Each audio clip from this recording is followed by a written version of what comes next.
Se se tlang mo lenaneho la kajeno, ride-sharing services, le ngwana hao and the risks. Lino le opang, sleepless nights and your toddler. Immunization facts and fears and what you need to know. Competitions, prizes and giveaways.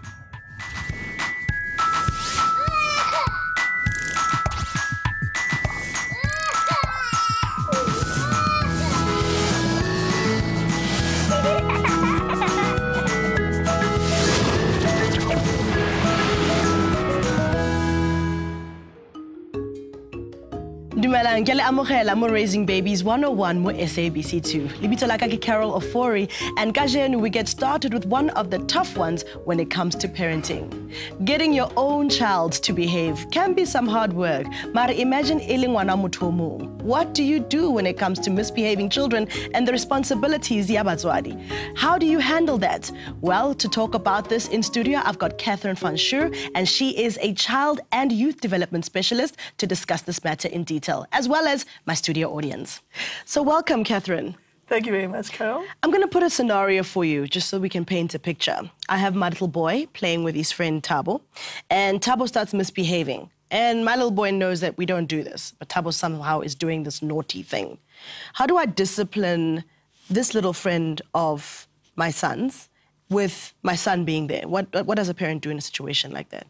Children are raised differently and they have different values and different behavior expectations. If a child is being destructive or if a child's behavior is dangerous, yes, that is when you step in. And how do you step in? There's a difference between punishment and correction. So we are not talking about punishment, we're talking about correction. And before you even correct a child, I think it's very important to establish the ground rules first. So we need to take a few steps backwards. You arrange for the child to come on a play date with your child. It's going to be lots of fun. You talk to the parents, you talk about what they will be doing, you agree on consequences. Oh, okay. So before the child even starts to play, chat to the parent, establish a relationship of trust with the parent. Then talk about what you'll be doing. Then make sure that you can agree on things like consequences. You don't want that child to go on a timeout without the parent having been informed beforehand. If things get a little bit rough, these are some of the things that we will do. I remember when I was a child, if I did something that I shouldn't have been doing in somebody else's yard, that granny would give me a hiding. Are those times changed? We can't put our hands on other people's children? We certainly can't. I would not recommend any kind of physical punishment of a child, whether it's your own or somebody else's. It's inappropriate. And actually, at this point, I would say it's against the law. Okay. So we shouldn't use force against the child. I mean, I think it's wonderful that you take that approach about, it's a village that raises a child. Your child is also my child. It's wonderful. Not all parents have that approach. When you use physical force or even sharp words or even loud words against the child, we speak harshly, the child is incredibly embarrassed. Yes. It's a humiliating experience for the child. I mean, I remember being disciplined as a child by somebody else and resenting it because I didn't know her and I was terribly embarrassed. Yeah. And so imagine what that child would be like. So treat the child with dignity and with respect. Okay. Well, let's hear from our studio audience. Do you have a question for Catherine? Yes, ma'am. Hi, Carol. My name is Gloria. Ke rata bana, ke motsadi o ratang bana. So bana, like ngwana ka ge difference ga di tla ko ena ba tlo dlala kaofela. Ke qala ke ba bitse pele hore bonang a ke batle bana ba studio. If ha o mamele, ke tlo re ko wena tsamoile re bala. If you continue ka go ba studio, ke o tebela ke bisa high. Never go sharp because meantime ke tlo mo sharpa. A ke tsebo re parents ya gage e tlo feel jwang. And which is wrong na go ya ka nna. Go sharpa ngwana wa motsadi o mo. Thanks. Absolutely, that's excellent. It's very important. As I said earlier, you talk to the parents and then you spell out the rules and you set the boundaries with the children so that they know from the start, these are the boundaries, these are what's expected of you, and you share those expectations and make sure that children understand it. So I couldn't agree more. So what do we do in the case of a destructive child? I think the first thing you need to do is ask yourself, what is the child's intention? Is the child being overexcited, or is the child is there negative intention? Is he being destructive, malevolent intention, should I say. And if that is the case, then I think you need to approach it slightly differently. If the child is just being overexcited, then you can try to do activities that will calm them down, quieter activities. You spoke about sleeping, but anything that will calm the child down, like reading to them. If the children are not able to get along because of the different levels of excitement, you can let them play side by side rather than together. If the child is being malevolent, then I think at that point you need to either say to the child, should I call your parent? And if the child doesn't respond to that, then actually call the parent. It's very interesting how you've spoken about the importance of the relationship with the parent. Yes. I think a lot of the time we just accept people's children in our homes, not realizing how important it is to have some form of relationship with the parents so that discussions like this are easy to come by. Yeah. Thank you so much, It's Catherine. a pleasure. Sorry, it's better just to have a relationship. It's much better for everybody. Ride-sharing and special kids transport services have become a convenient alternative in the absence of available family transport or school buses. Ke yone taba e re buang ka yone on You Decide. Our berekisa ride-sharing services, kapodi taxi services ho transporta ngwana hao o monyane a le mongwe. What are your responsibilities as motswadi or guardian? Re tswile ka montle ra lo botsa batho ba Mzansi ba nahana eng ka taba e. Ha re shebe. I wouldn't let them drive to school in a taxi. I don't think it's safe, but also quite depend on age, how many years. My son is 11. He can use or meter taxi, but I don't think I'd use it for a child under 5. Only on the short distance, not long distance. No, I don't use them. In the South Africa that we live in, it is not safe to use that kind of meter taxis or for that matter. Umntwana o under 5, for me, I don't think I'm transport. I don't think my child is going to be very safe. No, I wouldn't personally. I think the child is too young, and at that stage, other arrangements would really have to be made. To use a taxi, private taxi, there's no problem unless it's safe, because nowadays safety is priority. So to my audience, ala dumela ka taba ena, would you transport ngwana hao ka private transport, go misa skolong or whatever the case may be? I strongly agree, because imagine you'll have to wait for a certain time because school is gonna, let's say, 8. And then by that time you should be at work by then. So probably, transport it wherever, then now for me it can work very well. Okay, so then you would use the service. Well, to talk about this more, Nale Anne Pelesi, she is an owner of a private transport company for Batswadi, and she will tell us all about the alternative transport services for Banabahao. Welcome, Anne Ogai. Thank you, Githengi. Good. So, Anne, kopara tlhalosetse for precautions for yourselves as the service provider.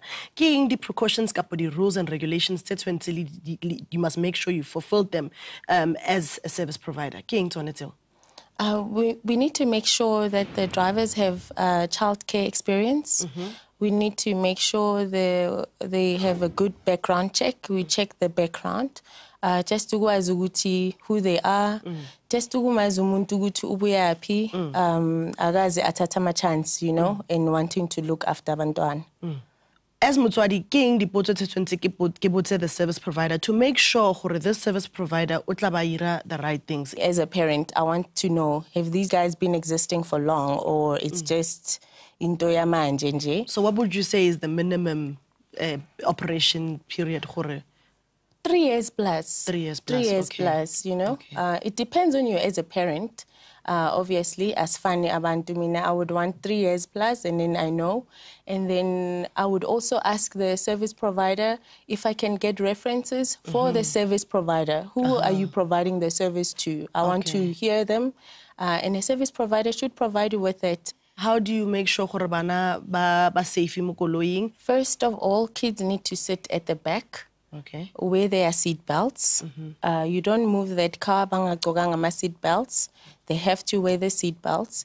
Drivers shouldn't drive over 80 around the block. If you think how far is Ekaya to the school is normally not more than like 5 Ks. Why you go so drive further than 80 speed, you know? So your speed must be just not more than 80. As a parent, ngwana gago is not around different people all the time. It's very heartwarming go tseba gore it's one person bana ba mo tlwaela and ha ba tswela pele ke ene motho ba driving all the time. Is this something parents should be concerned about if ba bona gore the drivers ba change? It's a must. You need to, like in the beginning, you need to have a relationship with a person. You need to trust them, and then it needs to be the same person to bring stability for the kids. It can't be Tabo, Sasa Utepo.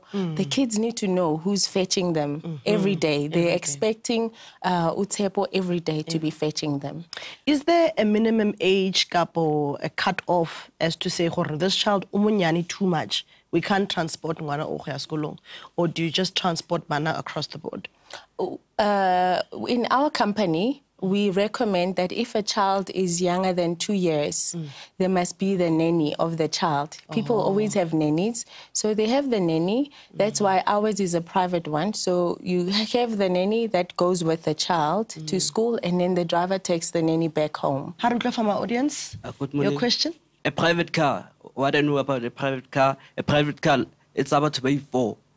But I can share most of the private cars, they can take more than 10 kids. And the big city, and the big city like is into the baggage. We transport per client per family. So we don't transport for Carol for Anne in the same car. We only transport for Carol nabantwana bakhe kuphela. And there's no sharing. So there's no sharing. Your kids get transported alone to school. So unless if unabantwana by 5, then you're having a problem. But if you have 2 kids, you know that your kids are safe in the car. Transport as well? It is expensive, but it's safe. It's safe. We're looking for safety. Also, there's a benefit to that because your kids get home on time. If baphume ngo-1 esikolweni, abafiki ngo-5.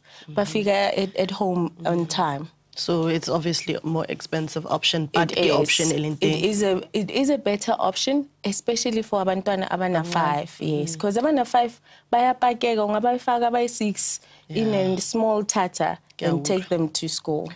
Thank you so much, and we appreciate this topic, private transport for bana babanyane. Thank you very much. Thank you. So at the end of the day, you decide. Decide as Motswadi what is best for your child. Remember that we'll continue our conversation in more social media, Facebook, Twitter, Instagram, More Raising Babies 101. Coming up next, we got toothaches and your little ones. Stay with us.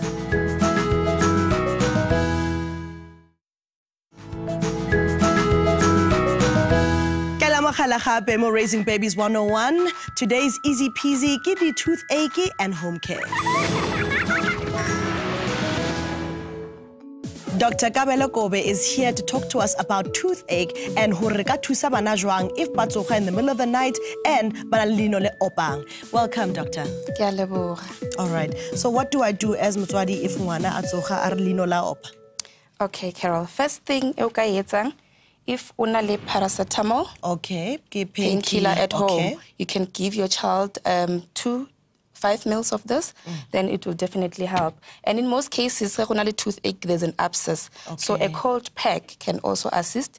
Onka fatuku, wakenya ice kamogare, and put it where the toothache is. It will assist with the abscess. And then kibona na le clove oil, clove oil and Rebecca. Clove oil has got antiseptic properties and also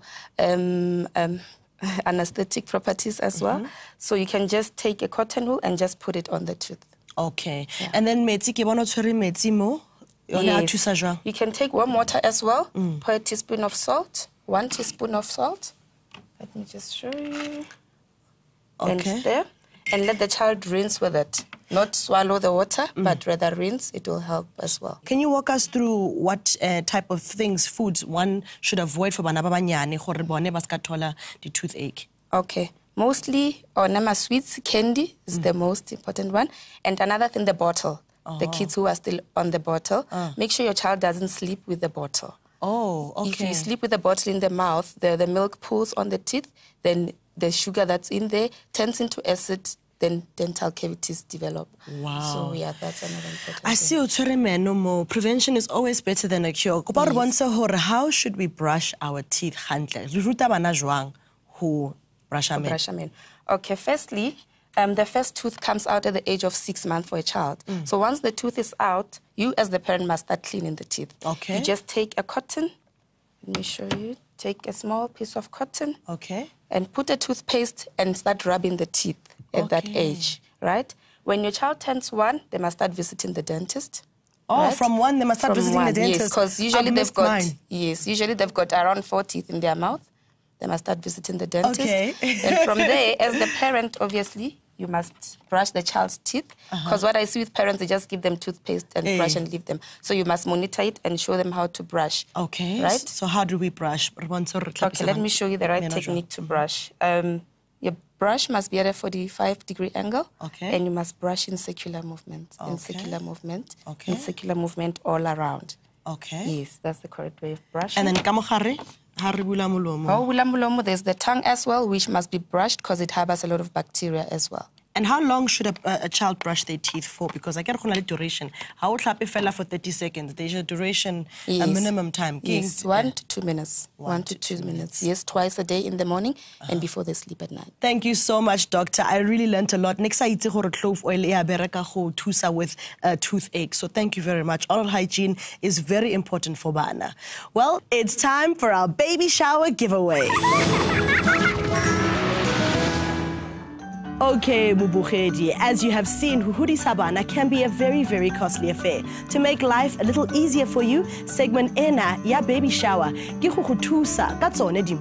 This week, we have a baby hamper voucher to give away. All you need to do is answer yes or no to one very simple question correctly.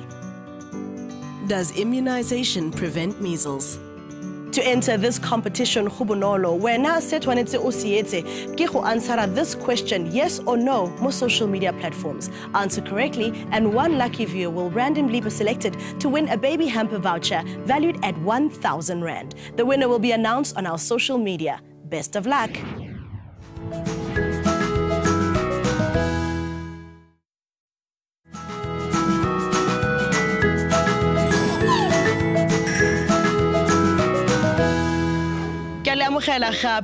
Your child has discovered their private parts. The habit is frustrating you. What should you know and do? That is our big question of the day. Constance Mufutelo contacted Raising Babies 101 to share her story about her experience. Harashebe. Dumela matwa Raising Babies, nna ke na Constance Mufutelo, ke dula Deep Street Extension 2.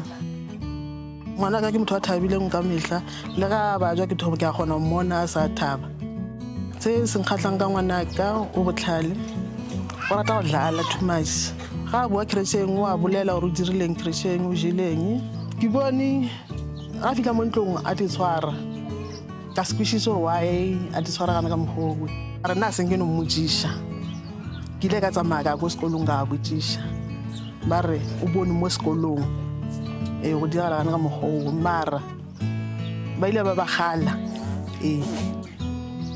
ka ke le motswadi ba ra tabe re tla re bolela ene na sa ntshwara ga botse batho ba Raising Baby a le ka tlhakana le nthamputowe le batswadi ngwana ka ke o ne mengwaga metlhano. Joining me now is Elvis Munetswa, a sexologist. He will tell us about how to handle this kind of touchy situation.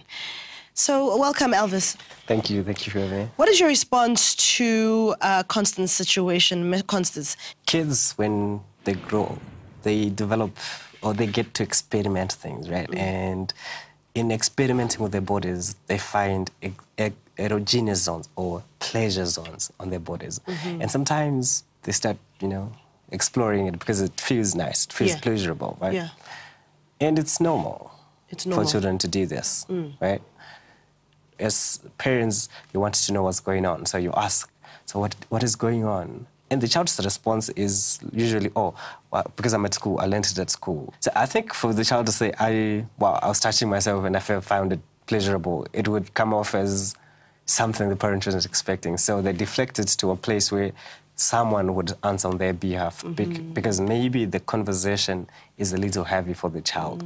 Where should the conversation start? So when Constance found her child touching himself, this was an opportunity for her to ask, so what is this that you're doing? And how did you figure out that in doing this you derive any sort of pleasure? And then in that moment, teach the child about the positives about it and the negatives about it. Teach the child that, you know what, touching yourself is a natural process. Feeling pleasure is actually as natural and it should happen to you. Yes. But when you touch yourself in spaces where it's inappropriate. So, for instance, you're in the park and you touch yourself and people see you touching yourself. People start to ask questions. Where did you learn this? And why are you expressing it as publicly as is? Because touching yourself has been revered by our society as something that's private. By private, it's something that you do in the comfort of your own space, be it your home, be it your bedroom. Know that people can judge you about it, right? So what would you say is normal sexual behavior for a child from 5 and less? So I would like to remove the word sexual behavior from it and just use the word play, where children learn to play. Because once we start saying sexual behavior, the connotations become more adult. Whilst having said that, it's also important to understand the age appropriateness of the child. So, for instance, what you want to say to the child, well, touching yourself is good. It will happen to you when you're 15. Gives the child expectations of what to do when they're 15. But giving them a lifespan approach of saying, you know what, touching yourself is great. Getting to feel yourself, what's pleasure about it is great, but you should do this in moderation. I'm so overwhelmed by this discussion because I guess, like you say, there's parts of it where you don't want to talk too much about sex because you're taking it in a sexual way. And then in some places you're saying to the child, they must explore their bodies. What should my reaction be? Shock or, hey, that's okay, let's talk about this? Shock is good, but once you're shocked, the child can also depict the shock from you. Yes. Step back a little and invite words into this conversation. So, for instance, if the child is touching their private parts, use the words, what are you touching? What is this called? Let's use physiological terms instead of the sexualized terms that we have. So if a child is touching their penis, talk about the penis, what it can do and what it cannot do, and when it should do such things. Because once you start using the nicknames, these are the nicknames when your child has access to your tablet or your computer. That they'll start Googling, what is a tolly? And then when they Google this, the information that they get to see is much more than what you...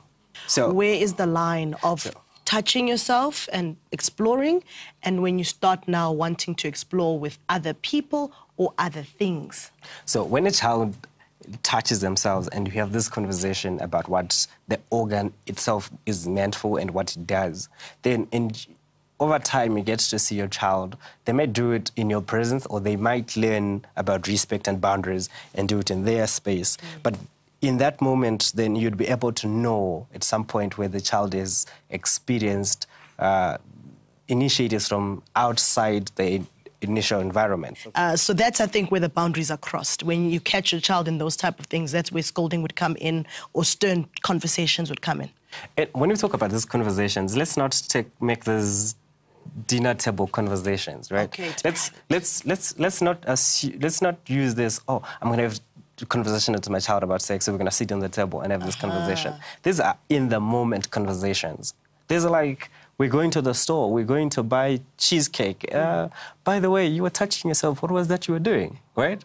Because if we introduce awkwardness into this conversation, the discomfort will supersede the conversation itself. How do you teach the child privacy? If you have conversations about brushing your teeth with a child, you have the same conversation about washing your organs. And that is what Raising Babies is all about, opening up very uncomfortable discussions, but they must be had so that you have a nice living environment. The appropriateness is the most important thing, and it's about spending more time with our kids. Thank you so much, Elvis, for giving us perspective on this very uncomfortable conversation. I hope gore me Constance o bone gore this is very natural. Ke fela gore wena o tlo bua jwang le ngwana about this topic. It is sensitive and uncomfortable, but it must be had. Coming up next, baby's health A to Z, and we are decoding I for immunization. See you shortly.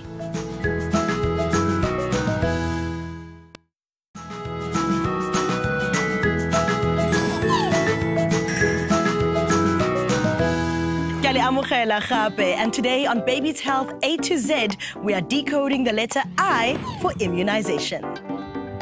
Immunization or vaccination protects adults and children from dangerous but preventable diseases. The World Health Organization says immunization saves 3 million lives a year.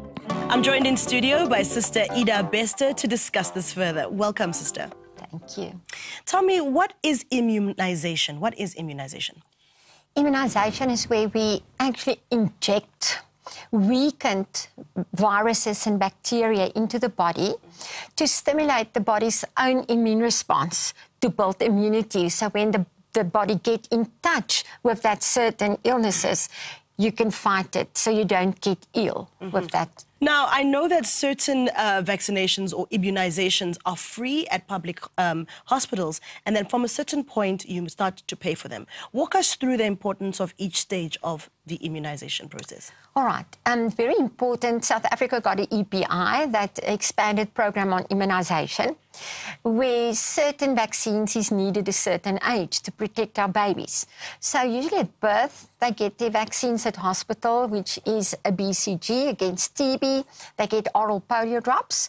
Then it's 6 weeks, 10 weeks, and 14 weeks. So it's 4 weeks apart to help that body to build the right seroconversion or immunity against those illnesses that they've been vaccinated against. And then also at 6 months, it's free from a government, the measles vaccine. At 1 year of age, the measles vaccine also free. And at 9 months, the government give the third pneumococcal vaccine. In private practice, or parents can at any time buy the extra vaccinations, which government doesn't cover. So does that mean if you're buying them, they're not necessarily needed? Or? I personally feel they're very much needed. So in private, we look at 9 months at meningococcal meningitis, for instance. Now, meningococcal meningitis is where you can die within 24 hours. So I usually explain, if you know that there are a vaccine that can prevent meningococcal meningitis, and you can actually afford it, but you ignore the fact that there is a vaccine and your child does get meningococcal meningitis, if they don't die, they can be blind, they can be retarded. You know, there's a lot of side effects that can happen because of meningococcal meningitis. So I do suggest that we vaccinate our children against Is it an expensive vaccination? It's quite expensive, yeah. And it's if a baby is under 2 years of age, roughly how much? More or less 700-800 rand. Ooh, that's a lot of money. A lot of money. What are some of the side effects of immunization? Because especially the 6 weeks vaccinations, we get a 6-in-1 vaccine on the little left thigh. On the right thigh, there's 10 or 13 serotypes in that injection, and then they also get their drops. And the drops is against your rotavirus, where there's also a lot of different strains in there. So we're actually bombarding this tiny little body with 26, 28 different germs. And we need to allow this body to build immunity against those illnesses. So it can be red at the injection site, and we usually vaccinate until the age of 1 year on the legs. And it's always an intramuscular injection. It can cause redness, it can cause a little bit of swelling because of all the foreign things that we put in there. And then the baby can respond with a fever. But now we really need to look at what is a fever, because just a slight raisement in body temperature is also a way of our bodies to build immunity to fight off germs. What are some of the misconceptions around immunizations? I know there are some parents who believe that they shouldn't take their children for them. What are those misconceptions, and what advice do you have? My big problem is Dr. Google, because in today's day and age, people go to Dr. Google and they read all bad things about vaccines. Now, I say WHO, World Health Organization, wouldn't approve a vaccine. And since they start manufacturing a vaccine, there's a lot of safety studies that's done on that vaccine before it can be released. But the anti-vaxxers, that's what we call people who don't want to vaccinate their children, the biggest concern for them is aluminium. When we look at the amount of aluminium that were in the vaccines until the age of 6 months, we look at about 4.4 milligrams. So it's much less than the amount of aluminium that were in breast milk. The next biggest, and actually aluminium is added into a vaccine to motivate that there's a better seroconversion so that it actually works better. The next thing that's added in a vaccine is mercury. You know, and people just freak out. But you actually get more mercury in a tuna sandwich. Yes, I was going to say, tuna has a lot of mercury. Than what you get in a vaccine. Now, why do they put mercury in a vaccine? It's just to protect the vaccine that bacteria can't grow on that vaccine. So there is a little bit of mercury in there, but it's not a big issue. What happens if I've missed my immunization and I was supposed to do my 6th week and it's now 12 weeks? Never ever too late to vaccinate. So please go to the local clinic, get your vaccinations, and the nurse at the clinic will explain to you, very important, to catch up now and do it every 4 weeks, because the first 3 primary vaccines is 4 weeks apart to allow the body to form immunity, seroconvert. The only problem is we can't give the Rota vaccine, that's an oral vaccine, if a child is older than 24 weeks, because then it can cause damage. So we want a mom as soon as possible, you know, to finish that Rota, the oral vaccine that we give to little ones. Is it true that a child needs to have their immunization up to date before they can start creche or school?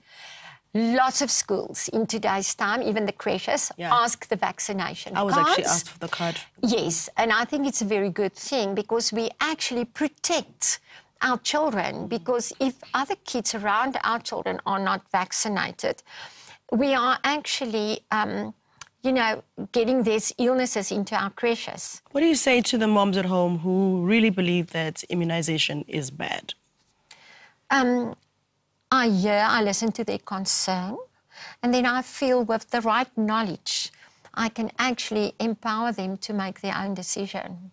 And I actually feel it's a child's constitutional right to get vaccination. It's not a parent to decide. Absolutely. I That's totally my agree with opinion. you. The government is offering these vaccinations for free. Let's use them as parents to protect our children. I agree with you. Thank you so much, sister. Appreciate your time on this topic. Thank you. Stick around to find out who is our dishy daddy of the day.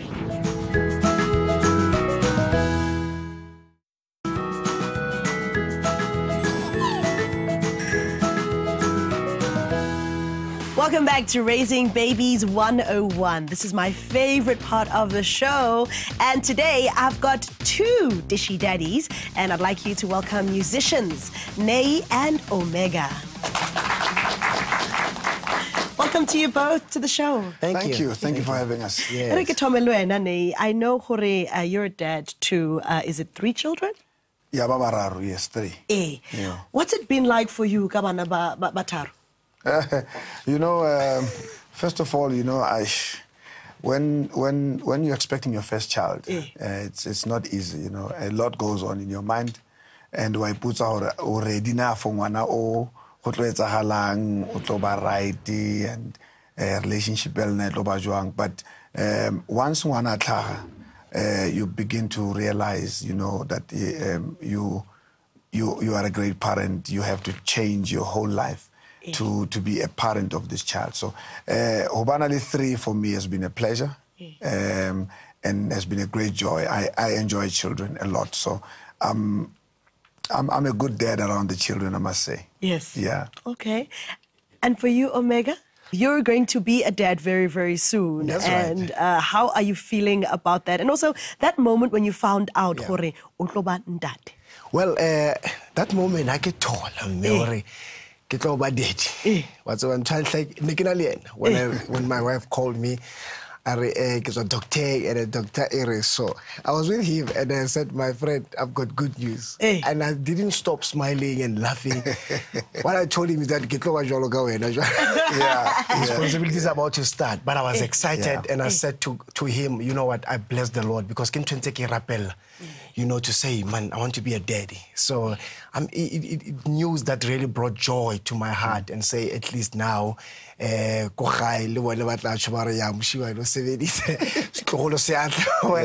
it's great news for me. I was excited. Yes. Do you know what you're expecting? No, what's at this moment? But my heart is to have a boy, man. Yes, I'm hoping for a boy. Yes. Oh, wonderful. You know, about I have to ask you, malaria will change? How old? How old? Expert. How old? Negesa rati malaria abana ba like my siblings. I raised my brother's children, but I never changed their diapers. I used to hate it. But with my children, I got used to it, and I'm loving it. I guess it's because maybe they're mine, and I feel I have the responsibility over their lives. So, ki change malaria, and so that one is easy.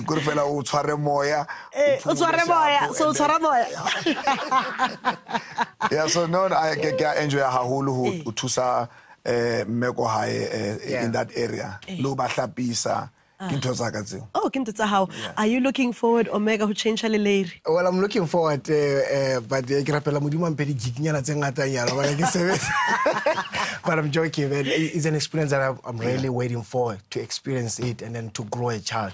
When a mate, so I want to really, but to worry, they're bored. Yeah, change the Leiri or Sarobalu, Zamo, Rubatsangwan. I want to experience that. What kind of father do you want to be when? You know, to teach my child, you know, a good way. You know, and to leave a good legacy for a child that is coming, and then to be there for my children. You know, to be there as a father. You know, to walk this journey together. To teach him the right ways, to tell him, and to be there. You know, my father was there for me, so then I want to be really there for my children. Basketball need a father.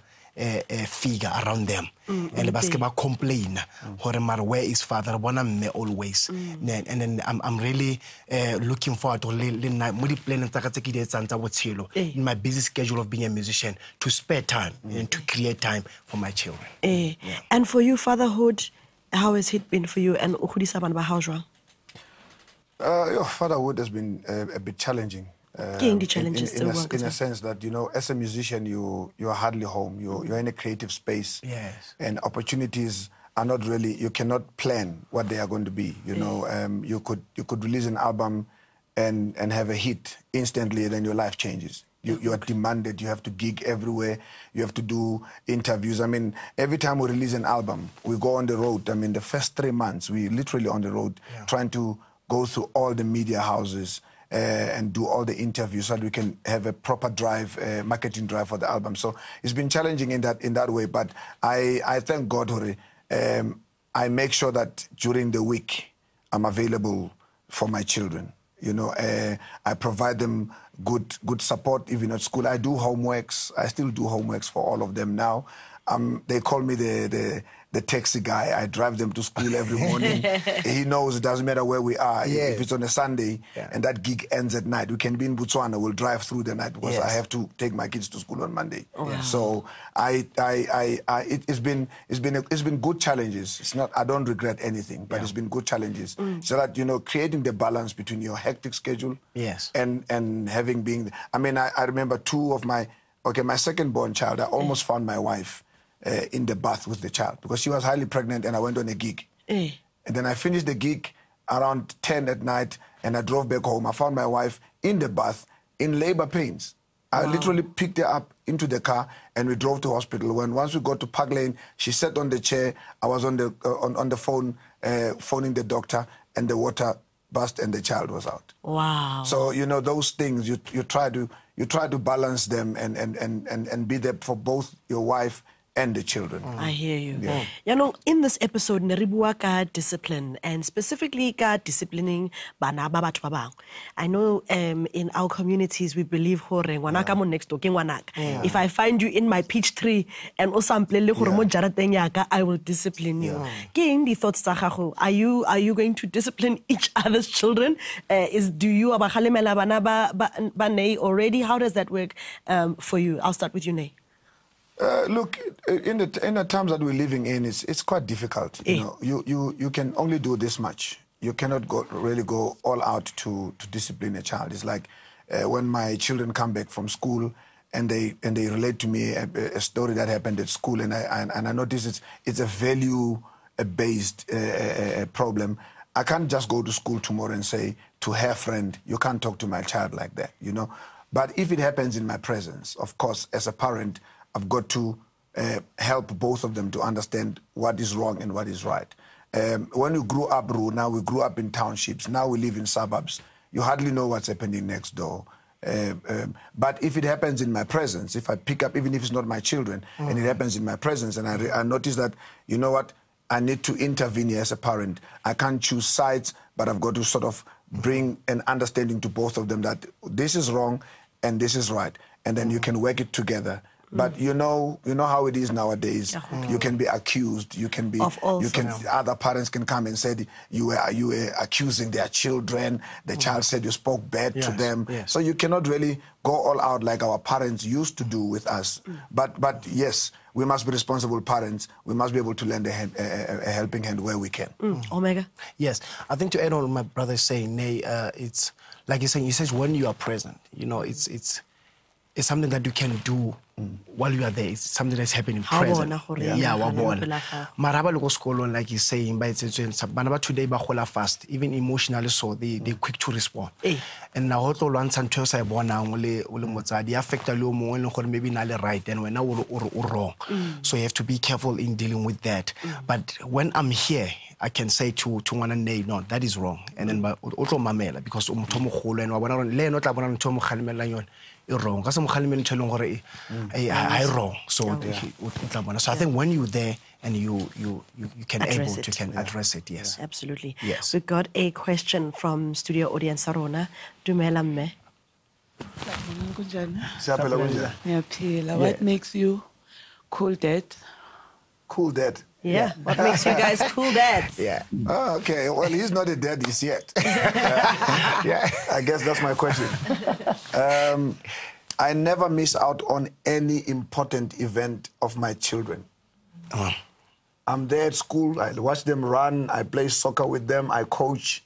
I play netball. I try by all means to be there for my children. And I think that makes me a cool dad to them. Yeah, man. Yeah, man. I love that. Yeah. What words of advice do you have here over and above that hangwana sahla for your friend Omega? Look, Omega is a good guy. He's a good husband to his wife. I mean, they've been through a lot, Balababedi, having to go through a few setbacks in terms of Mwana. And Mwana Otla at the time when, he needed God to intervene because they've tried almost everything and things were not going their way. And the advice I can give him is that he's been patient with his wife before Atola Mwana. And there's no pressure now, my friend. Yeah. There's no pressure. Just be there.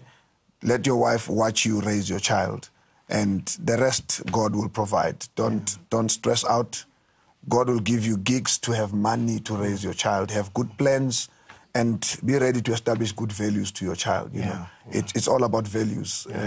More than money, more than food. If you raise your child with good values and good principles, you will be a dad that your child will be proud of for as long as they are alive. Wow. So I'm happy. I really can't advise him like now. Yeah. I'm just like we do it nicely when we drive to a gig. But don't stress, my friend. Yeah, man. Just be a good father. Be yourself. Yes. And love your wife. And don't forget to love your wife when the child is there. Okay. Okay. Because I've been down that road. Okay. I've seen tears from my wife where she felt like, I now love the children more than her. I know the program is about raising babies, but you've got to create a clear balance. Once the child is there and you have the child in your arms in the hospital, I'm telling you, your love is going to split. Wow. And 70% is going to go to the baby. You're going to fight your wife. The babies cry. Why don't you change? Be gentle. Okay. Love that woman and love your child. She will raise your child with the best of the love in the world. Yes! There we go!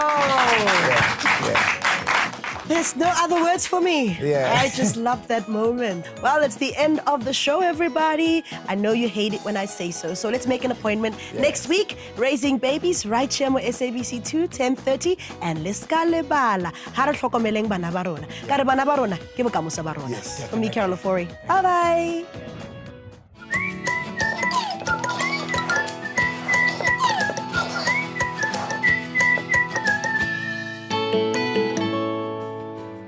Welcome to Pep Talk, your #1 guide to everything related to parenting. Traveling with babies can be cumbersome, but with proper planning, life can be much easier.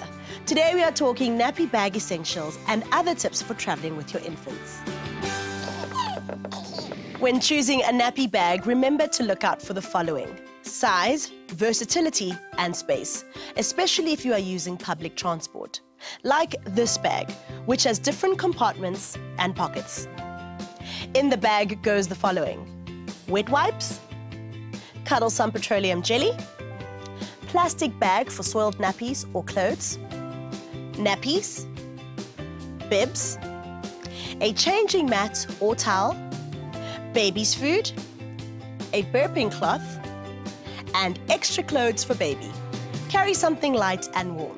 You never know if the weather will change. Keep your essentials and traveling nappy bag on standby and replenish it as and when you need to. The other nice to haves that you can add to your baby bag is a small toy to keep them busy and a teething ring if they are teething. For moms and dads who are using public transport, these carriers are perfect and comfortable for both the infant and the parent. You can also use them around the house to put your little one to sleep. If you want to stand a chance to win some fantastic prizes with Pep, get onto our social media pages and enter our weekly competition. See you next time right here on Pep Talk, and happy traveling.